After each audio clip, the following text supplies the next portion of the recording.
To check your account balance on Spectrum Mobile, follow these straightforward steps. This guide will help you access your balance quickly and easily. Step 1. Open the Spectrum Mobile app. Download and install the Spectrum Mobile app from App Store or Google Play Store if you haven't already. Open the app and log in with your Spectrum account credentials. Step 2. Navigate to Account Information. Once logged in, look for the Account or Account Information section within the app.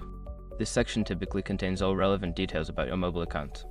Step 3. Locate Account Balance. In the Account Information section, find the Account Balance or Billing option. This will display your current balance, including any outstanding charges or credits. Step 4. Check Payment History. If you want more details, you can also check your payment history in the same section. This will provide insights into past payments and any recent transactions related to your account balance. Step 5. Contact customer support if needed. If you encounter any issues or discrepancies with your balance, don't hesitate to contact Spectrum Mobile customer support. They can assist you with any questions or concerns regarding your account. By following these steps, you can easily check your account balance on Spectrum Mobile. If you have any further questions, feel free to reach out for assistance.